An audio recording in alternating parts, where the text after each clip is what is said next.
3 సంవత్సరాల్లో రాజకీయంగా పాతాళంలోకి తొక్కే బాధ్యత మాది అన్నారు మల్లన్న.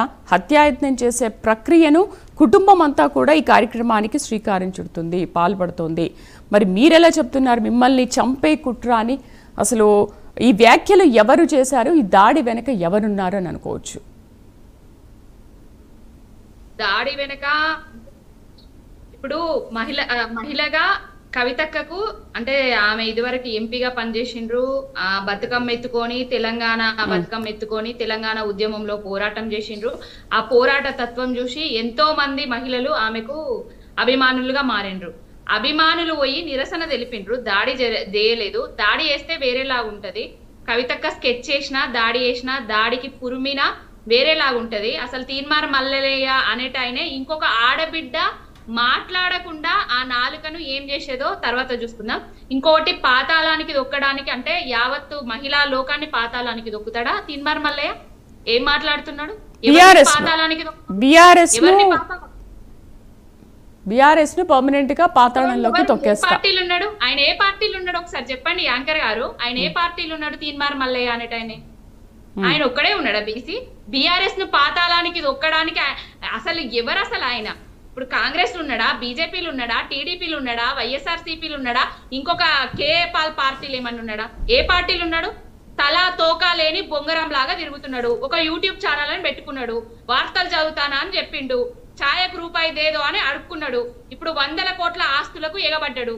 ఎక్కడికి ఈ డబ్బులన్నీ ఎవరివి? మరి ఈ డబ్బులు సంపాదించి ఏ బీసీ బిడ్డ కన్నా పెళ్లి చేసిండా, పేరంటం చేసిండా అంటే అది కూడా లేదు కదా.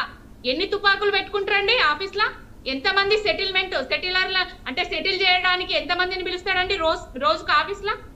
ఆయన అహంకార పూరితాన్ని భరించలేకనే కాంగ్రెస్ పార్టీ సస్పెండ్ చేసింది.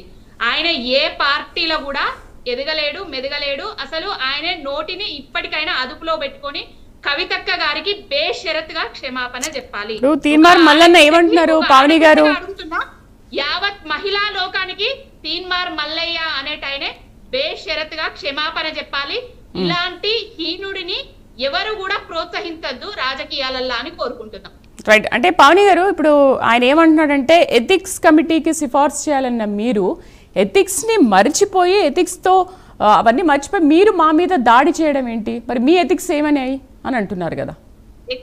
ఎథిక్స్ మారల్స్ వాల్యూస్ గురించి తీన్మార్ మల్లయ్య మాట్లాడితే దయ్యాలు వేదాలు వల్లించినట్టు ఉంటది. ఆయనకి ఎక్కడదండి ఒక ఆడబిడ్డను సమల పేరు ఉచ్చరించి ఏ కవిత మంచం పొత్తా కంచం పొత్తా అని అంటాడా? ఆయన ఎమ్మెల్సీనే, ఆమె ఎమ్మెల్సీనే. ఎమ్మెల్సీ అనే గౌరవం లేదు, ఆడబిడ్డ అనే గౌరవం లేదు. అంటే ఎమ్మెల్సీ కాకుండా ఎవరైనా మహిళలు అంటే అధ్యక్షురాలుగానో లేకపోతే మహిళా కార్యకర్తగానో ఉంటే వాళ్ళ పరిస్థితి ఏ విధంగా ఉంటదండి? రాజకీయాలకు ఆడవాళ్ళు వస్తామని అంటేనే ఇంట్లో ఎన్నో అంటే పోతే తట్టుకోలేరు, ఇలాంటి వ్యాఖ్యలు చేస్తారు అని ఇప్పటికీ కూడా ఎక్కడున్నాం మనం? 42% రిజర్వేషన్ కావాలని కొట్లాడుతున్నారు. బీసీలకు 50% రిజర్వేషన్ కావాలి ఆడోళ్లకు అని చెప్తున్నారు. దేశం కోసం ధర్మం కోసం అంటారు, జై భారత్ మాత అంటారు, జై ఇందిరమ్మ అంటారు. కానీ ఆడబిడ్డలు రాజకీయాలు చేయడానికి బయటికి వస్తే మాత్రం వాళ్ళను ఏ విధంగా క్యారెక్టర్ అసాసియేషన్ చేసుకుంటా వాళ్ళ మీద ఏది పడితే అది మాట్లాడతారు. రైట్.